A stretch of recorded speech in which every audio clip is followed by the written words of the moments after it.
பாட்டாளி மக்கள் கட்சியின் முக்கிய தூணாக விளங்கியவர், ஒரு சமூகத்தின் முக்கிய அங்கமாக இருந்தவர்னு சொல்லலாம். ஒரு மிகப்பெரிய பிரபலம் திரு காடுவெட்டி குரு அவர்கள் தான். மிகப்பெரிய கொள்ளைக்காரனாலும் வீரப்பன் தவறா எந்த பெண்ணிட்டையும் நடந்ததில்லை இது வரைக்கும் வரலாறு சொல்லுது. வீரப்பன் உயிரோடு வாழ்ற வரைக்கும் கர்நாடகத்திலிருந்து ஒருத்தவங்க கூட ஒகேனக்கலுக்கு குளிக்க கூட வரல. நல்லா அடங்குற ஆள் கிடையாது அப்படின்னு சொல்லி அந்த கட்சியிலேருந்து விலகி தான் பாட்டாளி மக்கள் கட்சியில், அதுவும் வன்னியர் சங்கத்தில் சேர்ந்தார். ஸோ வன்னியர் சங்கத்தில் சேர்ந்த பிறகு அதுக்கப்புறமா ஆண்டிமடம் தொகுதியில் ஒரு முறை எம்எல்ஏவாக தேர்ந்தெடுக்கப்பட்டார், ஜெயங்கண்டம் தொகுதியில் ஒரு முறை எம்எல்ஏவாக தேர்ந்தெடுக்கப்பட்டார். ஆனால் இடையில இவரை பார்த்தீங்கன்னா 2008 ஒரு வாட்டி, எப்படிங்க நீங்கள் இப்படி பண்ணலாம், கூட்டணியில் இருந்துக்கிட்டு நீங்கள் பாட்டுக்கு அமைச்சர்களை பற்றி அசிங்கமாக அவர் பேசுகிறாரு, எப்படி கேட்டுட்டு இருக்கீங்க அப்படின்னு பெரிய பிரச்சனையாகி ஒரு கட்டத்தில் திராவிட முன்னேற்ற கழகம் பாட்டாளி மக்கள் கட்சி பிரியக்கூடிய ஒரு சூழல் ஏற்பட்டுச்சு. 2008 என்ன பண்ணிட்டாங்க, இந்த சூழலுக்கு பிறகு உடனடியாக திருவண்ணாமலையில் ஒரு எலெக்ஷன் வந்தது. அப்போ இவரை தான் கொண்டு போய் நிப்பாட்டுறாங்க, காடுவெட்டி குரு அவர்களை. ஆனால் அந்த முறை அவங்க படுதோல்வி அடைகிறாங்க. ஆமாக்கா, அதுக்கு பாட்டாளி மக்கள் கட்சி படுதோல்வி அடையுது. அதுக்கு காரணம் இவர்கள் கலவரக்காரர்கள், இவர்களை என்னுடைய ஆட்சி என்ன உன்னுடைய ஆட்சி ஓத்தாவப்பம் வாரிசுல வந்திருக்க மகாராணி, உங்கள் அப்பாவை ஒரு கொலை பண்ணிட்டாங்கன்னு சொல்லி அந்த பழி தீர்க்கிறதுக்காக இவங்களோட அங்கிளையே கொலை பண்ணுறாரு. கொலை பண்ணி அங்கே ஒரு காளி டெம்பிள் அவங்க ஊரில் நேட்டிவ் பிளேஸில் அதை தலையை வெட்டி கொண்டு போய் காளி அந்த அதில் ஒரு தீயில கொண்டு போய் தூக்கி போட்டு, எங்கள் அம்மா கடையில் வடை விற்குது, எங்கள் அம்மா இட்லி, எங்கள் அம்மா தோசை, 2 ரூபாய்க்கு 4 சப்பாத்தி, எங்கள் அம்மா சப்பாத்தி பெரிய சப்பாத்தி. இவரோட எமர்ஜிங் அந்த ட்ரெண்டு பார்த்தீங்கன்னா, குருவோட எமர்ஜிங் ட்ரெண்டு எங்கே அந்த ஒரு சூறாவளி மாதிரி ஒரு புயலாக மாதிரி மொத்த பாட்டாளி மக்கள் கட்சியையும் சுருட்டி வாரி அள்ளிட்டு போயிடுச்சுன்னா என்ன பண்ணுறது, தன்வசப்படுத்திடுவாரோன்ற அந்த ஒரு பயம் இருந்த ஒரு காலம். அதனால் அவர் மேலே நிறைய வழக்குகள் போடுறதுக்கு ஒரு காரணமாக அமைஞ்சிருக்கலாமோன்ற ஒரு சந்தேகம் நிறைய பேர் கிளப்புனாங்க. எங்கள் தலைவர் பற்றி நீ எப்படிடா பேசுகிற, உங்கள் அப்பா என்ன இவ்வளோ பெரியலா, அப்படியெல்லாம் இப்படி பண்ணிட்டாரா, அவரை வளர்த்ததே எங்கள் தலைவர் தானே, அந்த தலைவருக்கு நீ ரொம்ப க்ளோஸாக இருந்துட்டு இப்போ நீ அவர் மேலே வசைப்பாடுறது தப்பு அப்படின்ற மாதிரி ஒரு குற்றச்சாட்டு எழுத ஆரம்பிக்கும் போது, அதுக்கப்புறம் அவரை என்ன பண்ணாங்கன்னா 2021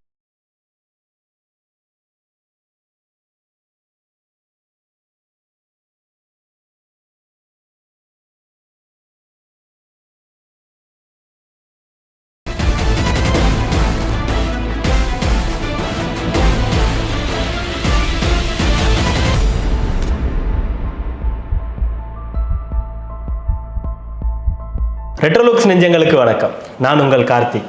இன்றைய எதிர்வினை நிகழ்ச்சியில் நம்மோடு இணைந்திருப்பவர் மூத்த பத்திரிகையாளர் நம்ம கிரைம் செல்வராஜ் சார். சார் வணக்கம். வணக்கம் சார். நம்ம எதிர்வினை நிகழ்ச்சியில் பல்வேறு நபர்களை பற்றி பார்த்துட்டு வரோம். அந்த வரிசையில் இன்னைக்கு உங்ககிட்ட நாங்கள் கேட்க விரும்பக்கூடிய ஒரு நபர் அப்படின்னு பார்த்தீங்கன்னா, பாட்டாளி மக்கள் கட்சியின் முக்கிய தூணாக விளங்கியவர், ஒரு சமூகத்தின் முக்கிய அங்கமாக இருந்தவர்னு சொல்லலாம். ஒரு மிகப்பெரிய பிரபலம் திரு காடுவெட்டி குரு அவர்கள் தான். ஒரு இளைஞர் பட்டாளத்தை அதிகமாக கொண்டவர். அவருடைய பேச்சில் ஒரு கொஞ்சம் வசீகரம் அந்த இளைஞர்களுக்கு, அந்த சமூக இளைஞர்களுக்கு இருக்கும், கொஞ்சம் மணல் தெரிக்கும்னு சொல்லுவாங்க. காடுவெட்டி குரு அவர்கள் எப்படிப்பட்ட நபர், எதற்காக வன்னிய சமூக மக்களுக்கு அதிகமாக நன்மை பயக்கணும்னு பாடுபட்டார் அப்படின்ற விஷயங்கள்லாம் நீங்கள் ரெட்ரோலுக்ஸ் நேயர்களுக்காக பகிரணும் சார். கண்டிப்பாக. அதாவது காடுவெட்டி குரு நம்ம ஏற்கனவே மன்றோடு சந்திரனை பற்றி பார்த்தோம். அதில் நிறைய பேர் மன்றோடு சந்திரன் வளர்ந்ததுக்கு முக்கியமான காரணம் காடுவெட்டி குருன்னு சொல்லியிருந்தோம். அவரோட சகோதரர் மாதிரி தான் பார்த்தாரு. ஆமாம். தொடர்ந்து அவர் இறப்பை கூட அவர் அவ்வளோ ஈஸியாக இது பண்ணிக்கல, அந்த அளவுக்கு ரொம்ப பயங்கரமாக போயிட்டு இருந்தது. அவர் இவர் மட்டும் கிடையாது, இது மாதிரி ஸ்டேட் முழுக்க இந்த வன்னியர் இளைஞர்கள், யார் வன்னியர் இளைஞர்கள் ரொம்ப எழுச்சி மிக்க இளைஞர்களாக இருக்கிறாங்க, எல்லாருக்கும் நல்லா சப்போர்ட் பண்ணி அவங்கள நிறைய ஒரு பெரிய இன்ஸ்பைரிங்காக பண்ணி நிறைய விஷயங்களை அவங்களுக்கு இது பண்ணி கொடுத்தாரு. அவங்களுக்கு நிறைய பாதை வகுத்து கொடுத்தாரு. ஒரு சிலர் தவறான பாதையில் போய் ரவுடிசத்தில் போய் மாட்டி சிலர் வீழ்ந்தவங்க இருக்காங்க. பட்டு இவரை பொறுத்த வரைக்கும் இவருக்கு எல்லாரையுமே இன்னொன்று நீங்கள் சொன்ன மாதிரி அந்த ஆளுமை மிக்க ஒரு தலைவராகவே இருந்தார். உண்மையாகவே சொல்லப்போனால் ஒரு கட்டத்தில் அன்புமணி ராமதாஸா காடுவெட்டி குருவான்ற அந்த ஒரு பெரிய ஒரு பிரச்சனை ஏற்படும் ஒரு காலகட்டத்தில் காடுவெட்டி குரு வேணாம், பையன்தான் முக்கியன்ற ஒரு லெவலுக்கு எடுத்துகிட்டு போயிட்டு அந்த ஒரு சின்ன ஒரு முரண்பட்ட விஷயந்தான் வந்து காடுவெட்டி குருவுக்கு நிறைய ஒரு பல பிரச்சனைகளை ஃபேஸ் பண்ணுறது மாதிரியான ஒரு சூழல் ஏற்படுது. இன்னொன்று உடல் ரீதியாக அவருக்கு நிறைய பிரச்சனைகள் வர ஆரம்பிச்சிது. அதுக்கு லங்ஸ் பிரச்சனை உள்பட அவருக்கு லிவர் பிரச்சனைலாம் இருந்து அப்புறம் அதுக்காக ட்ரீட்மெண்ட் எடுத்து கடைசியாக அவர் இறந்து போகக்கூடிய ஒரு சூழல் ஏற்படுது. அவர் இறந்த பிறகும் அவருக்கு பசங்களை வந்து அட்டாக் பண்ணாங்க. பிப்ரவரி மாதம் 1ஆம் தேதி 1961 பிறக்கிறாரு. அவர் பிறந்தது காடுவெட்டி தான். அதனால தான் காடுவெட்டி குரு. பேர் அப்போ குரு தானே? குரு என்ற குருநாதன் அவர் பேர். முழு பேர் குருநாதன். ஷார்ட்டா குருன்னு இப்படிங்க நம்ம பேர் வந்து முழு பேர் ஊர்லலாம் கூட மாட்டாங்கல்ல. ஷார்ட்டா இலங்கவா போன்னு பேசுவாங்க. இல்லைன்னா ஊர் பக்கம்லாம் பார்த்தீங்கன்னா அந்த பேர்களை இன்னும் ஒரு சில இடங்களில் பார்த்துருக்கேன், நானே பார்த்துருக்கேன். இந்த சின்ன மணி பெரிய மணின்னு கூடுவாங்க. ஆமாம். இன்றைக்கி நார்மலாக நடுவில் இருக்கிற மணியை பையனை நடுவில் மணிம்பாங்க. ஸோ இது வந்து ஒரு அது இப்படி வச்சுக்கலாமா சார்? சின்னவர் கூப்பிட்றாங்களா, அந்த மாதிரி வச்சுக்கலாமா? சின்னவர் பெரியவர், ஆமாம் அப்படி கூப்பிட்றாங்க. அது மாதிரி இருக்குது. சாம்பவர் கூப்பிட்றாங்க. இது மாதிரி நிறைய விஷயங்கள் இருக்குது. பட் ஒவ்வொருத்தருக்கும் அந்த ஊர் சைட்லலாம் பார்த்திங்கன்னா அது வந்து நார்மலாக கூப்பிடக்கூடியது. அதனால் பேரை சுருக்கி ஒரு குருன்னு தான் கூப்பிடுறாங்க. அதுக்கு ஏற்ற மாதிரி இவர் நிறைய பேருக்கு குருவாகவும் விளங்கினவர், நிறைய இளைஞர்களுக்கு குருவாக விளங்கினவர். பாட்டாளி மக்கள் கட்சி இவருக்கு நேரடியாக அதில் ஈடுபாடெல்லாம் பெருசாக கிடையாது. அவர் முதல்ல வன்னியர்ன்ற அந்த சமுதாயத்தை சேர்ந்தவர் அப்படிங்கிறதுனால வன்னியர் சமுதாயம் அந்த மக்கள் வந்து பெரிய அளவுக்கு போகணும், வன்னியர் சங்கம் வந்து பெருசாகணும் அப்படின்றதுல ஒரு முனைப்போட செயல்பட்டவர். ஸோ அவங்க அப்பா ஜெகநாதன், அப்புறம் கல்யாணி அம்மாள் அவங்க அம்மா. ஸோ அவங்களுக்கு அப்புறமா இவர் கல்யாணம் ஆன பிறகு அவங்க மனைவி லதான்னு ஒருத்தவங்க, அவங்க விருதாம்பிகைன்னு ஒரு பெண், அவங்க மகள். சகோதர சகோதரிகள் அவங்க பெருசாக அவங்க கூட இல்லை. அவங்க 2 பசங்க, ஒன்று விருதாம்பிகை, இன்னொன்று கலையரசன் சொல்லி 2 பசங்க. ஸோ இவர் லைஃப் வந்து அந்த 20 வயசுக்கு அப்புறம் அவர் பெருசாக படிப்புலாம் பயங்கரமாக ஏறலை. இருந்தாலும் அந்த ஈடுபாடு வந்து வன்னியர் சமுதாயம் மேலே உள்ள ஒரு ஈர்ப்புத்தன்மை ஜாஸ்தி இருந்தது. கல்லூரிக்கெலாம் போயிருக்காரு. கல்லூரி படிப்பு முடிச்சிருக்காரு. ஆனால் பெரிய ஷைன் பண்ணல. அண்ணாமலை யூனிவர்சிட்டியில் படிச்சு கல்லூரி படிப்பு படித்தார். பட் படிக்கும்போது இப்போ நீங்கள் நார்மலாக ஒரு பயங்கரமான ஒரு எக்ஸலண்ட் ஸ்டூடெண்ட் அப்படின்ற மாதிரி வரல. ஆமாம், ஆவரேஜ் ஸ்டூடெண்ட் படிச்சிருக்காரு. ஓகே, படிச்சிருக்கிறாரு. அங்கே ஸ்கூல்லிங்லாம் அங்கே ஊர்லேயே படித்தது. ரொம்ப தூரம் நடந்து போய் தான் ஸ்கூலுக்கு போகணுன்ற ஒரு சூழல். ஒரு சில ஃப்ரெண்டோடு சேர்ந்து சைக்கிளில் போவார். இந்த மாதிரி ஒரு சூழல்லாம் ஆரம்ப காலம் ஒரு கஷ்டப்பட்ட ஒரு விஷயங்களாக இருந்தது. அதுக்கப்புறம் கல்லூரி படிப்பு முடித்த பிறகு தான் இவருக்கு வந்து இந்த ஈடுபாடு வந்து அந்த கல்லூரி படிக்கும்போதே இவருக்கு நிறைய இந்த ரீதியான சில விஷயங்கள்லாம் தெரிய ஆரம்பிச்சது. இப்படிங்க இப்போ இருக்கிற காலகட்டத்தை விட அப்போது ரொம்ப ஜாஸ்தி. சமுதாயத்தை சேர்ந்த ஒரு சில சமுதாயம்னு வச்சுக்கோங்களேன், அப்படி ஒன்றா சேர்ந்துருப்பாங்க. இப்போ ஒரு சில இடங்களில் இப்போ நான் படித்தது வந்து சங்கர் இன்ஸ்டியூட் ஆஃப் பாலிடெக்னிக்னு சொல்லி இதில் திருநெல்வேலியில் இருக்குது, தாளையத்தில். அங்கே படிக்கும்போதே நீங்கள் ஊர் சைட்லலாம் ஒன்றா சேருவாங்க. விகேபுரம் கேங்குனா ஒரு கேங்கு, அம்பாசமுத்திரம் கேங்கு, அப்புறம் தூத்துக்குடி கேங்கு, இப்படி ஒரு கேங்காக ஃபார்ம் ஆகும். எப்படி நம்ம இந்த கல்லூரியில் ரூட்டு தலைக்கு இந்த அது மாதிரி பண்ணுற மாதிரி இப்போ அங்கே வந்து ஏரியா வைஸ் பிரியும். ஆனால் அந்த சமுதாயம் லைஸ் யாரும் பெருசாக இது பண்ணிக்கல. ஆனால் அப்பையும் வேறு சில கல்லூரிகளில் அது மாதிரி இருந்தது. நானே விட்னஸ் பண்ணியிருக்கேன். ஒரு சில ஃப்ரெண்ட்ஸும் படித்த பசங்க சொல்லியிருக்காங்க, இந்த மாதிரி ஒரு ஃப்ரீயாக இல்லை, எல்லாம் ஒன்றும் ஜாலியாக சுற்றுற மாதிரி இருக்காது.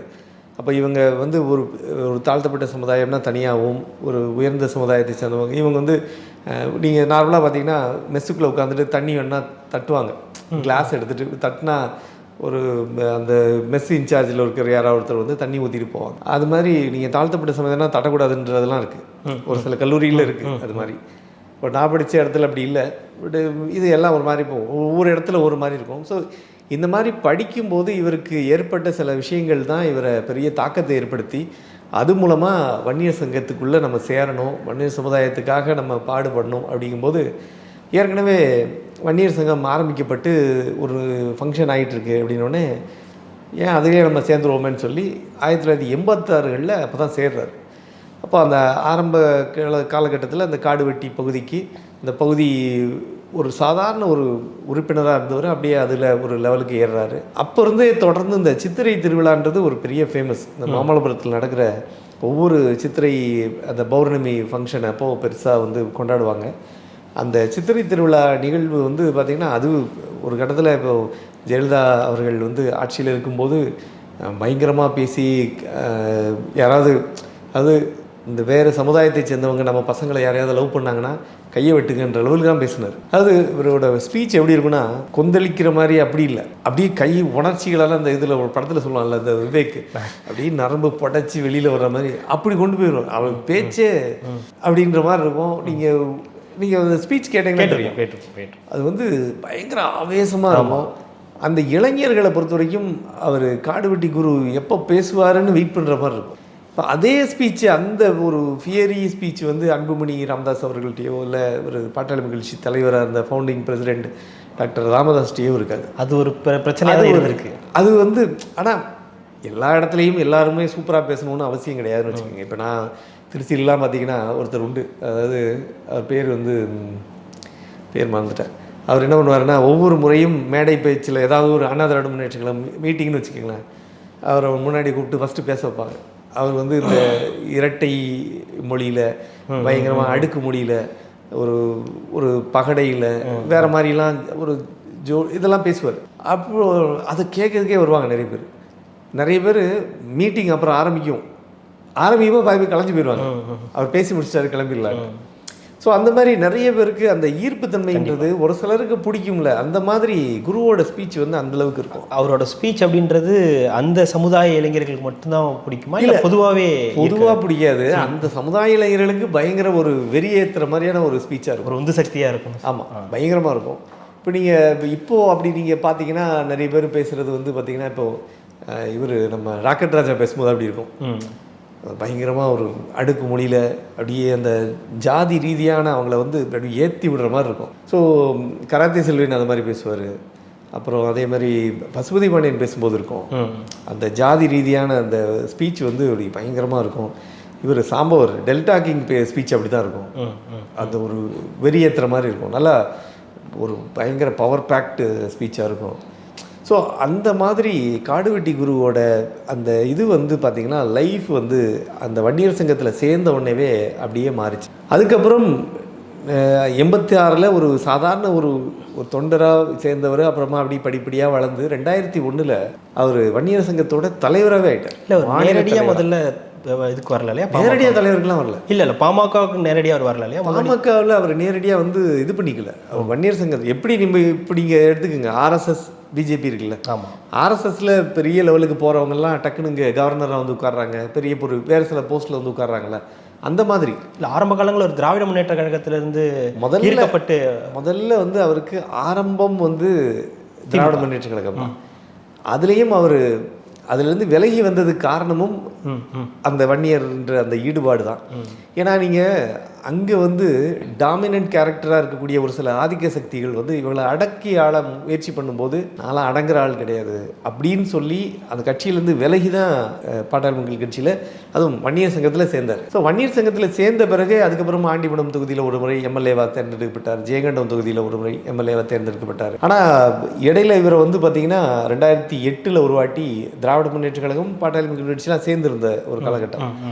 அப்போது கலைஞர் அவர்கள் தலைமையிலான ஆட்சியில் அவரை தேசிய பாதுகாப்பு சட்டத்தில் போட்டோடனே போய் ஒரு பிஎம்கே அவர் தலைவர் ராமதாஸ் அவர்களும் அதெல்லாம் பண்ணிடக்கூடாது, நீங்கள் தப்பு பண்ணிட்டீங்க அப்படி பண்ணிட்டீங்க அப்படிங்கும்போது இது என்ன ஆச்சுன்னா ஒரு கட்டத்தில் இவர் வந்து கண்ணாபின்னான்னு திமுக அமைச்சர்களை வசைபாடி பயங்கரமாக பேச ஆரம்பிக்கிறார் மேடைகளில். இப்போ ராமதாஸை வச்சுக்கிட்டே பேசுகிறாரு. அப்போ நீங்கள் என்ன ஆகும், நீங்கள் மேடையில் ஒருத்தர் பேசுகிறாங்க, அவங்கள ஒரு தலைவரை வச்சுக்கிட்டு பேசுகிறாங்கன்னா என்ன ஆகிடும்னா ஆட்டோமேட்டிக்காக அவங்களும் அதை ஆமோதிக்கிற மாதிரி ஆகிடும், அக்செப்ட் பண்ணிக்கிற மாதிரி. இப்போது மக்கள்லாம் பயங்கரமாக கரகோஷம் இப்போ கை தட்டுறாங்க, விசில் அடிக்கிறாங்க. அப்போ நீங்கள் அந்த ட்ரெண்டோடு நீங்கள் போகலைன்னா எப்படின்னா, இது ஒரே ஒரு விஷயம், யூடியூப்பில் பேசுகிறீங்க, நீங்கள் பேசும்போது மக்கள் ட்ரெண்டு என்னன்னு தெரிஞ்சுக்கிட்டு அந்த சைட்லேயே பேசுனீங்கன்னு வச்சுக்கோங்க, அதுக்கு அப்ரிசியேஷன் பயங்கரமாக இருக்கும். ஆமாம், நான் ஒரு நிலைப்பாடு மாற்றி எடுக்கிறேன் அப்படின்னா உடனே அதுக்கு ஒரு பெரிய எதிர்ப்பு கிளம்பும். ஈவன் அந்த கள்ளக்குறிச்சி இன்சிடெண்ட்லேயே கூட நீங்கள் நாம் சொன்னதுக்கான காரணங்கள் நான் தெளிவாக எக்ஸ்பிளைன் பண்ணியிருக்கேன். ஏன் வந்து அது சூசைடாக இருக்கலாம் அப்படின்றது, சூசைட் தான்னு சொல்ல, சூசைடாக இருக்கலாம் ஸ்ரீமதி அப்படின்றதுக்கு காரணங்கள் நான் நிறைய சொன்னேன். ஆனால் அதில் யாரும் அதெல்லாம் வேணாம்ப்பா, நான் நினச்சதுக்கு மாறி பேசுகிறேன் வேணாம், அப்போ நீ வந்து என்ன ரவிக்குமார்ட்ட காசு வாங்கிட்டேன், இல்லை நான் வேற ஒருத்தர்கிட்ட காசு வாங்கிட்டேன், இல்லை நீ வந்து இன்னொரு குறிப்பிட்ட நீ ஆர்எஸ்எஸ் அமைப்பை சேர்ந்தவன், பிஜேபியை சேர்ந்தவன், இவனை சேர்ந்தவன், அவனை சேர்ந்தவன், அப்படி ஒரு பேசுகிறது தான் ஒரு இயல்பான ஒரு விஷயமா போயிடுச்சு. அது மாதிரி இங்கேயும் வந்து இவர் வந்து பேச ஆரம்பிக்கும் போதே இப்போ நீங்கள் நான் என்ன பண்ணியிருக்கணும் அப்படின்னா, நீங்கள் ஒரு வேளை வந்து இவர் அதை மேடையிலேயே கண்டிக்கிறாருன்னு வச்சுக்கோங்களேன். இப்போ என்ன ஆயிருக்கும், ஒரு வேளை பாட்டாளி மக்கள் கட்சியில் ரெண்டாக உடையிறக்கூடிய சூழ்நிலை வந்து. ஆமாம். ஏன்னா நீங்கள் வந்து ஏங்க அவர் எவ்வளோ கொந்தளிப்பாக சீரியஸாக, ஏன்னா தொடர்ந்து அவங்க வந்து நான் பார்த்ததுலேயே பாட்டாளி மக்கள் கட்சிக்கு ஒரு பெரிய கட்ஸ் இருக்குது உண்மையாகவே. நான் அது அக்செப்ட் பண்ணணும். என்ன அப்படின்னா, தொடர்ந்து வந்து ஒரு பட்ஜெட்டு வந்து ஒரு இமேஜினரி பட்ஜெட் மாதிரி ஒரு பட்ஜெட்டை தொடர்ந்து ஒவ்வொரு வருஷமும் பண்ணிக்கிட்டே இருக்காங்க.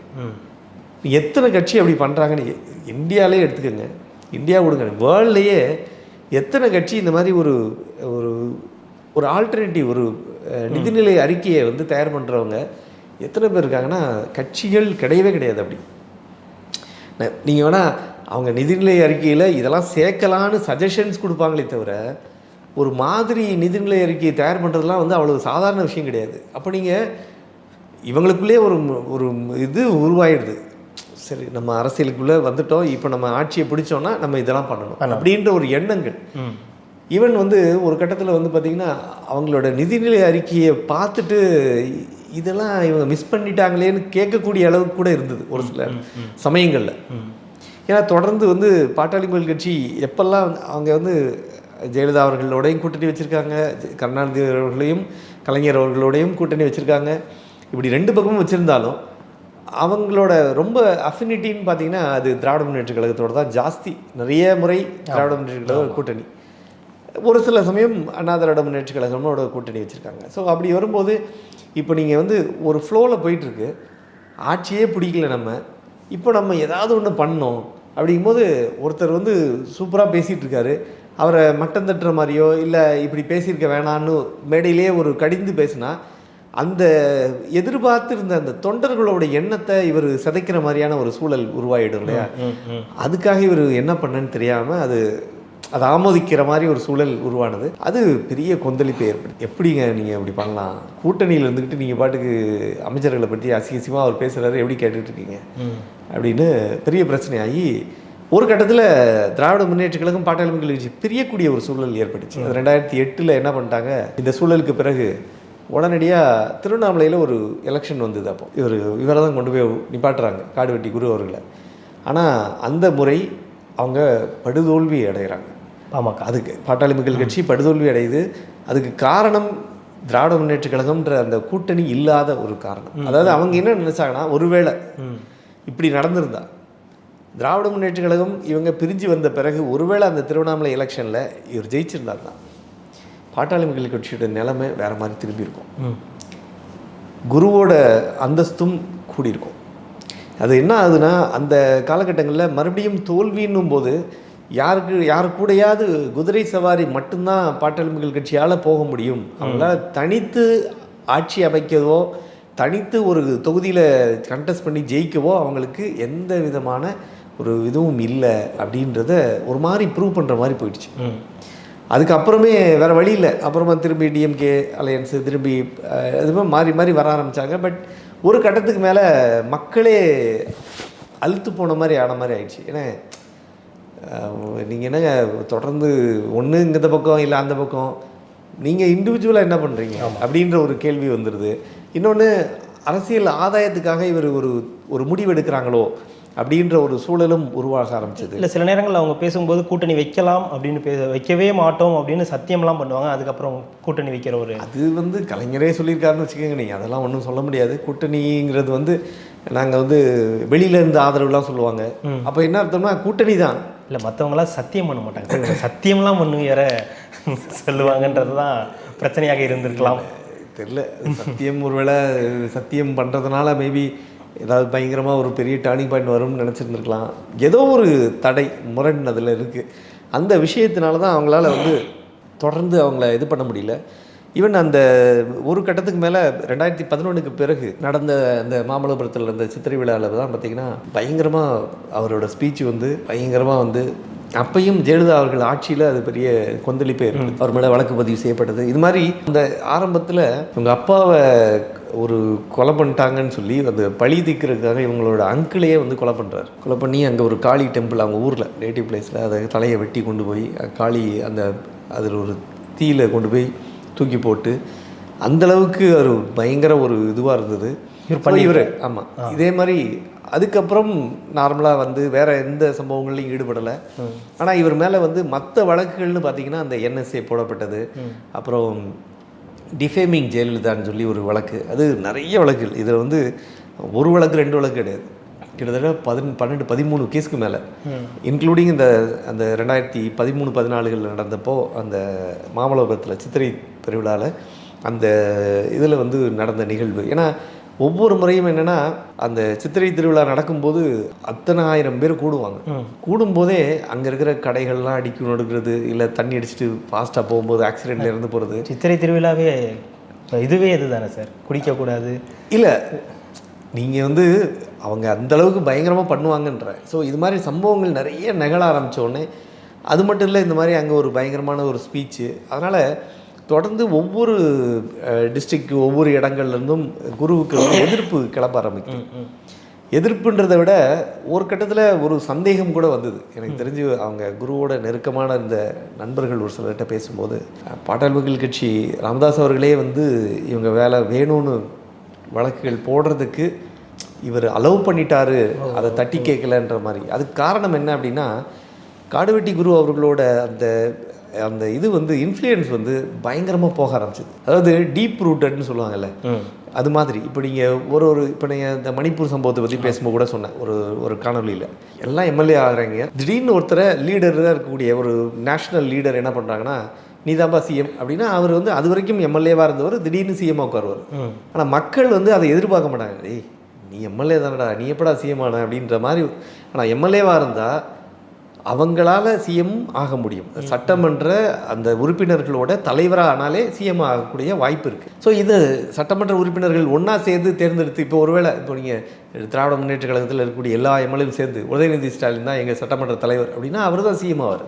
அப்போ கூட உதயநிதியை தான் சொல்லுவாங்க. இல்லை, யாரை வேணால் யாரை சொல்கிறாங்களோ அவங்க வருவாங்கன்னு சொல்ல வரேன். அந்த மாதிரி வர வாய்ப்பு இருக்குது.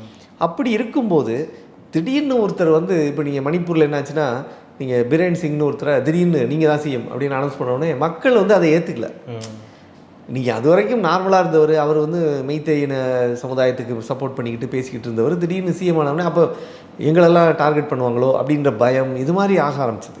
இது மாதிரி எப்பயுமே நீங்கள் அதை லீடர்ன்றவர் என்னவாக இருக்கணும்னா, ஜென்ரலாக மக்களோட மக்களாக இருந்து MLAக்களோட சேர்ந்து கலந்து பழகி பேசி அப்படி எமர்ஜ் ஆகி வரவங்க தான் ஒரு லீடராக வரும்போது வேறு மாதிரி திரும்பும். இப்போ ஒன்று வேணாம், இப்போ பிஜேபி இருக்காங்க, மத்தியில் பிரதமர் நரேந்திர மோடி அவர்கள் இருக்காங்க, திடீர்னு இப்போ ஒரு டாக்கு ஓடிட்டுருக்கு, அடுத்த முறை வந்து எலெக்ஷனை வந்து ஃபேஸ் பண்ணும்போது வேறு ஒருத்தர் வரப்போகிறாரு, மோடி அவர்கள் போதும்னு நினச்சிட்டாங்க. யார் இது முடிவு பண்ணுறது அப்படின்னா RSS தான் முடிவு பண்ணுறாங்க அப்படின்னும் இன்னொருத்தர் பேர் ரெஃபரன்ஸ் வரப்போகுது அப்படின்ற ஒரு சில விஷயங்கள்லாம் இப்போது ஒரு பரவலாக பேசப்பட்டு வருது. அப்போது அப்படி வரும்போது நான் மோடிக்கு தானே ஓட்டு போட்டேன், நான் ஏன் இன்னொருத்தருக்கு அவருக்கு ஏன் நான் ஓட்டு போட்டேன். இப்போ யோகி ஆதித்யநாத் சொல்கிறாங்கன்னு வச்சுக்கோங்களேன், இல்லை ஃபட்னவிஸ் வந்து அவரை ஒரு கேண்டிடேட்டாக சொல்கிறாங்கன்னு வச்சுக்கோங்களேன், ஏன் அவரை யாரையும் தெரியாதுங்க, அவருக்கு நான் ஓட்டே போடலையே, நான் போட்டது மோடி வருவான்னு தான் போட்டேன் அப்படின்னு நினைக்கிறவங்க இருக்காங்களா. இன்றைக்கும் பார்த்தீங்கன்னா எம்ஜிஆருக்காக ரெட்டைலைக்கு ஓட்டு போடுறவங்களாம் இருக்காங்க ஊர்லலாம், இன்னும் கிராமங்களில் எம்ஜிஆர் உயிரோடு இருக்காருன்னு நம்புறவங்களாம் இருக்காங்க, அவர் ஆன்மா இருக்குது, அவர் உயிரோடு இருக்கார் அப்படின்னு நம்புறவங்க இருக்காங்க, ஜெயலலிதாவுக்காக ஓட்டு போடுறவங்க இருக்காங்க. கண்டிப்பாக. ஸோ இன்றைக்கி அவங்க கூட பார்த்திங்கன்னா தொடர்ந்து இந்த ஸ்பெஷல் ட்ரைவ்லாம் பண்ணி எங்களோட எண்ணிக்கையை கூட்டணுன்றதுக்கு சில விஷயங்கள் பண்ணிகிட்டு இருக்காங்க.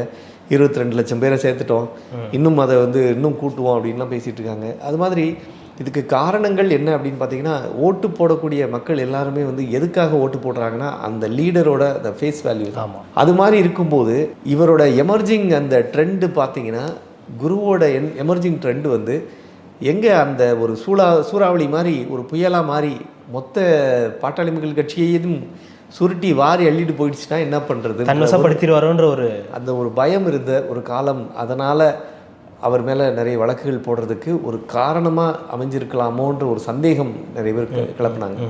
அதுக்கு ஏற்ற மாதிரியே ஒரு சில விஷயங்களில் அவருக்கு, ஏன்னா அவங்க என்ன முரண்பட்டு பேசினா, நீங்கள் இது மாதிரி பேசுனதுனால தான் இவ்வளோ பிரச்சனையும் வந்தது, இல்லைன்னா நம்ம ஸ்மூத்தாக போயிட்டு இருந்தது. 2008லலாம் அந்த எலெக்ஷனை அவங்க வந்து இது பண்ணாமல் ஒரு மாதிரி மேனேஜ் பண்ணியிருந்தாங்கன்னா 2009 எலெக்ஷன் அப்போது ஏதோ ஒரு சீட்டை வாங்கி செட் பண்ணி ஜெயிச்சு ஒரு மத்திய மந்திரி போஸ்ட் வாங்கிட்டு இருப்பாங்க. ஏன்னா அப்போது காங்கிரஸ் ஆட்சியில் இருந்தவங்க. ஸோ காங்கிரஸ் ஆட்சியில் இருக்கும்போது காங்கிரஸ் திராவிட முன்னேற்ற கழகம் மூலமாக ஏதாவது ஒன்று பேசி வாங்கியிருக்கலாம். எல்லாத்தையும் கெடுத்து விட்டது நீங்கள் தான். அதாவது நம்ம ஒரு ஃப்ளோவில் போகும்போது அதை கெடுத்தது நீங்கள் தான்ற அலிகேஷனும் இவர் குரு மேலே உள்ள தரப்பில் இவர் மீதான அந்த குற்றச்சாட்டுகளையும் இவங்க ராமதாஸ் அவர்கள் தரப்புலையும் அவங்க அன்புடுமை ராமதாஸ் அவங்க டீமும் வந்து தொடர்ந்து முன் வச்சுட்டே இருந்தாங்க. ஆனாலும் அவரை அந்த கட்சியை வளர்க்கறதுக்கு அவருக்கும் ஒரு முக்கியமான பங்கு இல்லை. கட்சி வளர்றது ஒரு பக்கம். இப்போ நீங்கள் ஆட்சி பொறுப்புலேயே இல்லை, அப்போ கட்சி எப்படி வளரும்? இப்போ எக்ஸாம்பிளுக்கு நீங்கள் ஒருத்தர் வந்து இப்போ நம்ம கமல் அவர் இருக்கார், மக்கள் நீதி மையம் வச்சுருக்காரு, அவர் ஆட்சி பொறுப்பே வரல, தொடர்ந்து எப்படி கட்சியை ரன் பண்ண முடியும்? யோசிச்சு பாருங்கள். திடீர்னு பார்த்தீங்கன்னா அங்கே கோயம்புத்தூரில் இருந்த பெரிய ஒரு முக்கியமான ஒரு தலைவர்கள் அந்த இதில் லீடர்ஸாக இருந்தவங்களாம் கிளம்பி போயிட்டாங்க. திராவிட முன்னேற்ற கழகத்தில் சேர்ந்துட்டாங்க. மகேந்திரன் உள்பட நிறைய பேர். ஏன்னா அவர்லாம் ஃபண்டிங்கில் அவ்வளோ பண்ணிட்டு இருந்தார். அப்படி இருக்கும்போது திடீர்னு எல்லாரும் கிளம்பி போயிட்டாங்கன்னா அப்போ என்ன ஆகும்? இந்த சூழல் என்ன நிலைமைக்கு போகும் அப்படின்லாம் பார்க்கணும்ல. அப்போது 10 வருஷமாக திராவிட முன்னேற்ற கழகம் ஆட்சியிலே இல்லை. அதே மாதிரி எம்ஜிஆர் பீரியடில் பார்த்தீங்கன்னா தொடர்ந்து 3 முறையாக வந்து ஆட்சியிலே இல்லை. 89 தான் ஆட்சிக்கு வராங்க. மீண்டும் 67 அண்ணாதுரை அவர்கள் ஆட்சியில் இருந்தார். அவர் இறப்புக்கு பிறகு மீண்டும் கலைஞர் ஆட்சிக்கு வராங்க. அவர் முடிஞ்ச பிறகு அப்புறமா பார்த்தீங்கன்னா திரும்பி அந்த 75க்கு பிறகே வந்து இவங்களால் உள்ள நுழையவே முடியல. அப்போ யோசிச்சு பாருங்கள். அந்த காலகட்டத்திலையும் திராவிட முன்னேற்ற கழகம் ஒரு கட்டுக்கோப்பான ஒரு கட்சியாக இருந்தது ஒரே காரணத்தினால, ஒரு லீடர் இருந்ததுனால அது அப்படி மெயின்டைன் ஆச்சு. இப்போ நீங்கள் எவ்வளோ நாள் தான் ஃபண்ட் பண்ணிக்கிட்டே இருப்பாங்க? தொடர்ந்து நீங்கள் வந்து காசு கொடுங்கன்னு கேட்டே இருந்தீங்கன்னா ஒன்றும் வேணாம். எனக்கு இந்த கலைப்புலி தானுலாம் இருக்கார், அவர் மறுமலர்ச்சி திராவிட முன்னேற்றத்தில் ஒரு பெரிய தூண். அவர் தூணுன்றதை விட 2-3 தூணுன்னு சொல்லணும் சேர்த்து. ஏன்னா அவ்வளோ சப்போர்ட் பண்ணார். எனக்கு தெரியும் அவரை. அவர் காக்க படம் எடுக்கும் போதெல்லாம் அவர் ஆஃபீஸு எங்கள் ஹபில்லா ரோடு உள்ளே போனீங்கன்னா ரைட் சைடில் இருக்குது. அவர் போய் மீட் பண்ணியிருக்கேன். எல்லா வருமானத்தையும் அதில் தூக்கி போடுவார். காசு தனியாக செலவழிக்கும். அவரே பேட்டி கொடுத்துருக்காரு நிறைய. எம்டிஎம்கேக்கு எவ்வளவு காசு கொடுக்கலன்னு கேட்கலாம் நீங்கள். அவ்வளோ காசு கொடுத்துருக்காரு. ஆனால் என்ன பிரயோஜனம்? யோசிச்சு பாருங்க. இன் டேர்ன் என்ன? ஒன்றும் இல்லை. அப்படி போகும்போது என்ன ஆகிடும்? ஒரு கட்டத்துக்கு மேலே வெறுப்பாயிடும். இப்போ நீங்கள் விலகி போனதுக்கு காரணமாக தான். அப்போ அதே மாதிரி நீங்கள் பாட்டாளி மக்கள் கட்சி நீங்கள் நிதிநிலை அறிக்கை, இப்போ நான் அவங்கள பாராட்டி தான் சொன்னேன். நிதிநிலை அறிக்கை ஒரு மாதிரி நிதிநிலை அறிக்கை ஒரு கிரியேட் பண்ணுறதுங்கிறது அவ்வளோ ஈஸியான விஷயம் கிடையாது. சும்மா போன வருஷத்து இதை காப்பி பேஸ்ட் பண்ணி இப்படி நிறைய முறை இந்த டிமாண்ட் ஃபார் கிராண்ட் இந்த இதில் எல்லாம் காப்பியில் பார்த்தீங்கன்னா அதே காப்பி பண்ணிலாம் போட்டிருக்காங்க ஆட்சியில் இருக்கவங்க. அப்படி இல்லாமல் இவங்க எதையுமே காப்பி பண்ணாமல் புதுசாக க்ரியேட் பண்ணுறதுங்கிறது ஒரு பெரிய விஷயம். ஆனால் அதை பண்ணும்போது எவ்வளோ நாளைக்கு அப்படி பண்ணிக்கிட்டே இருக்குது? கனவுலேயே எவ்வளோ நாள் வாழ்கிறதுன்ற மாதிரி ஒரு சூழல் உருவாகுதில்ல. அப்போது இதுக்கு நீங்கள் ஏன் முட்டுக்கட்டையாக இருக்கீங்க? நம்ம கட்சியை வளர்க்குறதுக்கு கொஞ்சம் ஏதாவது ஒன்று ஃபண்டு தேவைன்னா நம்ம ஏதாவது ஒன்று பொறுப்புக்கு வரணும்னா நம்ம யாரையாவது அட்ஜஸ்ட் பண்ணணும். அதுக்கு நீங்கள் தடையாக இருக்கீங்க, தடங்களாக இருக்கீங்கன்ற மாதிரியான குற்றச்சாட்டுகள் ஒரு காடுவெட்டி குரு அவர்கள் மீது வைக்கப்பட்டது. அந்த காரணங்கள்னாலையும் நிறைய வழக்குகள் தொடர்ந்து வந்தது போனது. ஒரு கட்டத்துக்கு மேலே 2015க்கு பிறகே அவருக்கு உடல்நிலை பாதிக்கப்பட்டது. அதுக்கு முன்னாடி ஒரு கேள்வி சார். பொதுவாகவே காடுவெட்டி குரு அவர்கள் பார்க்கும்போது கொஞ்சம் கரடு முரடான ஆள் போல தான் தெரிவார் பார்க்கறதுக்கு. ஆனால் உண்மையாகவே பழகிறதுக்கு ரொம்ப சாஃப்ட்டுங்க. உண்மையாக அதாவது தம்பின்னு பேசுகிறதும் இருக்கட்டும், இல்லை அவரை வந்து நீங்கள் நல்லா பேசி பழகிட்டீங்கன்னா ரொம்ப நார்மலாக இருப்பார். ஆனால் ஒரு விஷயத்தில் ரொம்ப விடாப்பிடியான இருந்தது வந்து இந்த அவங்க சமுதாயத்துக்காக என்ன வேணால் பண்ணுவார். அவங்க சமுதாயத்துக்காக என்ன வேணால் பண்ணுவார். மற்ற சமுதாயங்களோட எப்படி ஒரு அதை பற்றி அதை பற்றி அவர் கமிட் பண்ணிக்க மாட்டார். ஆனால் அதாவது வன்னியர் சமுதாயத்துக்குள்ள ஒரு பெண்ணை வந்து யாராவது கடத்திட்டு போயிட்டாங்க, லவ் பண்ண கல்யாணம் பண்ணாங்க, ஒத்துக்கவே மாட்டார். அதுலலாம் ரொம்ப விடாப்பிடியாக இருக்கிறவர். ஆனால் அதே நேரத்தில் அரசியல் கட்சின்னு வந்தால் நீங்கள் எல்லாத்துக்கும் அரவணைச்சு தான் போகணும். எம்எல்ஏவாக 2 முறை இருந்திருக்காரு. ஆண்டிமண்டம் ஒரு வாட்டி, ஜெயங்கொண்டம் இருந்திருக்காரு. ஆனாலும் அப்போல்லாம் எல்லாருக்கும் நார்மலாக தான் ட்ரீட் பண்ணுவார். இருந்தாலும் ஒரு எண்ணம் மனசுக்குள்ளே இருக்கும். நீங்கள் அதை வந்து மாற்றிக்க முடியாது. ஒரு சிலரை நீங்கள் மாற்றிக்கவே மாட்டாங்கல்ல. அந்த மாதிரி ஒரு எண்ணம் அவருக்குள்ளே இருந்தது, மாற்றவே இல்லை. பிறகு தான் அவருக்கு அந்த உடல்நிலை பாதிக்கப்பட்ட பிறகு அவரால் ஒரு கட்டத்துக்கு மேலே ரொம்ப ஆக்டிவாக செயல்பட முடியல. அதுக்கு காரணங்கள் ஒரு சிலர் அவங்களுக்கு க்ளோஸாக இருந்தவங்க அவங்களுக்கு வந்து இந்த மாதிரி அவர் உடல் சாப்பாடு பிரச்சனைகள் ஒரு சிலது, அந்த ஒரு ரெகுலராக சாப்பிட்றது அந்த இது வந்து நிறைய கட்சிக்கு அதுக்கு இதுக்குன்னு சுற்றிக்கிட்டே இருக்கிறதுனால சாப்பாடை நிறைய வாட்டி ஸ்கிப் பண்ணுறாரு அப்படின்ற ஒரு காரணங்கள் நிறைய குற்றச்சாட்டுகள் சொல்லிக்கிட்டே இருந்தாங்க. அவருடைய இறப்பில் ஏதோ மர்மம் இருக்குன்றதெல்லாம் மர்மம்ன்றது இல்லை, அவர் இறந்தது உடல்நிலை பாதிக்கப்பட்டு தான் இறந்தார், அதில் எந்த மாற்றமும் இல்லை. இங்கே சென்னையில் தான் அட்மிட் பண்ணாங்க. அப்படி பண்ணும்போது கூட இவங்க பாட்டாளி மக்கள் கட்சி சப்போர்ட் பண்ணாங்க. இருந்தாலும் அவருக்கு சரியாக ட்ரீட்மெண்ட் பண்ணியிருக்கலாம், அவருக்கு சரியாக ஆப்ரேஷன் பண்ணியிருக்கலாம், இன்னும் காப்பாற்றிருக்க முடியுன்ற குற்றச்சாட்டுகள். இப்போ நீங்கள் நார்மலாக ஒரு இடத்துல ஒருத்தர் வந்து அட்மிட் பண்ணுறாங்க, அந்த குழந்தை ஒருத்தவங்க வந்து இறந்துட்டாங்க அப்படின்னா அதையும் குற்றச்சாட்டை தானே சொல்கிறாங்க. அது மாதிரி இருக்கும்போது ஒரு காடு வெட்டின்ற ஒரு குருன்றவர் ஒரு முக்கியமான ஒரு பிரபலமான ஒரு நபர், அவருக்கு வந்து இப்படி ஒரு சம்பவம் திடீர்னு ஒரு இறப்புன்றது வந்து யாரும் ஏற்றிக்க மாட்டாங்க. அப்படிங்கிறதுனால அவர் உடல்நிலை ரொம்ப மோசமாகி கடைசியாக மே மாதம் 25ஆம் தேதி 2018 இறந்து போகிறாரு. இதில் என்ன அப்படின்னா நிறைய முறை வந்து பார்த்திங்கன்னா ஒவ்வொரு இவங்க எதிர்பார்க்குறது அப்படின்றது ஒன்று. அப்போது அவங்க ஃபேமிலி கூட ரொம்ப டச் இல்லை. இப்போ நீங்கள் நார்மலாக நீங்கள் கோசிமணியாக இருக்கட்டும், இல்லை ஒரு வீராசாமி அவர்கள் பையனாக இருக்கட்டும், கலாநிதி வீராசாமி எம்பி ஆகிட்டார், இப்படி அவங்க பசங்களுக்கு அவங்க இம்பார்ட்டன்ஸ். இப்போ நீங்கள் ஒன்று வேணாம், இப்போ திருநாவுக்கரசன் ஒருத்தர் இங்கே இருந்தார் காஞ்சிபுரத்தில், எம்எல்ஏவா மினிஸ்டராக இருந்தார். அவங்க இறந்தோடனே திரும்பி பார்த்திங்கன்னா அவங்க மனைவிக்கு கொடுத்தாங்க, திரும்பி அவங்க வந்தாங்க. ஸோ இந்த மாதிரி அந்த தொன்று தொட்டு வர்றது ஒரு இயல்பான ஒரு விஷயம். ஏன்னா அந்த ஒரு சிம்பத்தி கிடைக்கும். வசந்தகுமார் அண்ணாச்சி வந்து அவர் ஊரில் கன்னியாகுமரி எம்பியாக இருந்தவர் இறந்துட்டார், அவங்க பையனுக்கு கொடுத்தாங்க, ஜெயிச்சிட்டார். ஈவிகேஎஸ் இளங்கோவன் அவருக்கு பையனுக்கு கொடுத்தாங்க, பையன் இறந்துட்டார், இப்போ அப்பாவே திரும்பி வந்துட்டார். ஸோ இது பண்ணுறது இயல்பு. ஆனால் பாட்டாளி மக்கள் கட்சியில் இதை என்கரேஜ் பண்ணலை. இவங்க வந்து அதை பண்ணியிருந்தாங்கன்னா இந்த மாதிரியான ஒரு குற்றச்சாட்டுகள் அடுத்து வந்திருக்காது. ஏன்னா இதில் என்ன ஆச்சுன்னா அடுத்து அவங்க பையன் வந்து அவங்கள வந்து நிறைய அக்யூசேஷன் பண்ண ஆரம்பிச்சிட்டாங்க. எங்களை கவனிக்கலை, கண்டுக்கலை, அப்பாவை கடைசி நேரத்தில் கவனிக்கலை, அப்பா வந்து ட்ரீட்மெண்ட்டுக்கு போய் கேட்கும்போது எங்களை வந்து உதாசீனப்படுத்திட்டாங்க, தலைமை சரியில்லை அப்படின்ற மாதிரியான குற்றச்சாட்டுகள் வைக்க வைக்க வைக்க ஒரு கட்டத்துக்கு மேலே அவங்க என்ன பேசுகிறதுன்னு தெரில. அதாவது அன்புமணி ராமதாஸ் அவர்களுக்குமான அந்த விருது வந்து என்ன சொல்கிறது. அப்போ வேறு வழி இல்லை, நம்ம ரொம்ப அக்யூசியேஷன் வந்ததுன்னா அதுலேருந்து விலகி போகிறது தான் ஒரே வழி. ஸோ அப்படி விலகி போக ஆரம்பித்தாங்க. ஆனாலும் நீங்கள் அக்யூசியேஷன் வைக்க வைக்க என்ன ஆகும், அவங்களுக்கும் ஒரு ஃபாலோவர்ஸ் இருக்காங்கல்ல, அவங்க கொந்தளிப்பாங்கள்ல, எங்கள் தலைவர் பற்றி நீ எப்படிடா பேசுகிற, உங்கள் அப்பா என்ன இவ்வளோ பெரியாளா, அப்படியெல்லாம் இப்படி பண்ணிட்டாரா, அவரை வளர்த்ததே எங்கள் தலைவர் தானே, அந்த தலைவருக்கு நீ வந்து ரொம்ப க்ளோஸாக இருந்துட்டு இப்போ நீ அவர் மேலே வசைப்பாடுறது வந்து தப்பு அப்படின்ற மாதிரி ஒரு குற்றச்சாட்டு எழுத ஆரம்பிக்கும் போது அதுக்கப்புறம் அவரை வந்து என்ன பண்ணாங்கன்னா 2021 அவங்க பையன் கலையரசன் அவங்களோட அதாவது அத்தான்னு சொல்லுவாங்க, இல்லை மாமா, அவங்க சகோதரியோட கணவர், அவர் மதன் சொல்லி 30 வயசு, அப்புறம் மனோஜ்னு ஒருத்தர், இவங்க போயிட்டுருக்கும்போது அப்போது ஒரு பஞ்சாயத்து பிரசிடெண்ட்டாக இருந்தவர் சின்ன பிள்ளைன்னு சொல்லி ஒருத்தர், அவர் கூட இருந்த இன்னொரு 3 பேர், ஐயப்பன், அவங்களோட பிரதர் காமராஜ்னு ஒருத்தர், நெவியூ ஒருத்தர், சதீஷ்னு ஒருத்தர், இவங்கெல்லாம் சேர்ந்து அட்டாக் பண்ணி அதில் பயங்கரமாக தாக்கப்பட்டு அவர் கொண்டு போய் அட்மிட் பண்ணாங்க. அது அட்மிட்டான ஃபோட்டோ எல்லாமே கூகுளெலாம் வந்தது. அப்போ செய்தியாகவும் ஆச்சு. இந்த மாதிரி அடித்ததுக்கு காரணம் அப்போது அவங்கெல்லாம் என்ன சொல்லிட்டாங்கன்னா, இது வந்து பாட்டாளி மக்கள் கட்சி தலைவராக இருக்கக்கூடிய ராமதாஸ் அவர்களும் அவரது மகன் அன்புமணி ராமதாஸ் இவங்க தூண்டுதல் தான் இவங்க வந்து அட்டாக் பண்ணாங்க அப்படின்ற குற்றச்சாட்டுலாம் வைக்கப்பட்டது. ஆனால் நேரடியாக அப்படி சொன்னாங்களா சொல்லையான்றது எந்த விதமான ஆதாரமோ முகாந்திரமோ எதுவுமே நிரூபிக்கப்படலை. புகாரும் அவர் மேலே ஆகலை, எஃப்ஐஆரும் அவர் மேலே ஆகலை. ஆனால் அதே நேரத்தில் அடித்தது, காயம்பட்டது இதெல்லாம் உண்மை. ஸோ சின்ன பிள்ளைன்னு ஒருத்தர் தான் அடித்தார், அவர் கூட இருந்தவங்க இந்த இவங்கெல்லாம் வந்து சதீஷ் மற்றவங்கெல்லாம் அடித்தாங்கன்றது, காமராஜ் அப்புறம் ஐயப்பன் இவங்கெல்லாம் தான் அடித்தாங்கன்றதெல்லாம் சொல்லப்பட்டாலும், அதாவது அதுக்கப்புறமே பார்த்திங்கன்னா மொத்தமாக விலகிட்டாங்க, அரசியலுக்குள்ளேயே வரல. கலையரசனாக இருக்கட்டும்.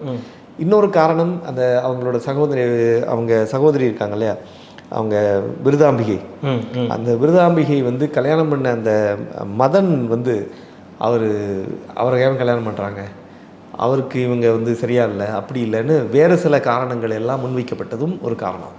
இப்போ எங்களை மீறி நீங்கள் கல்யாணம் பண்ணுறீங்க, அப்போ நீங்கள் போங்க, எங்கள்கிட்டயே வரீங்கன்ற மாதிரி ஒரு சூழல் உருவாச்சு. இந்த காரணங்களுக்காக அங்கே பெரிய ஒரு சர்ச்சையும் உருவாச்சு.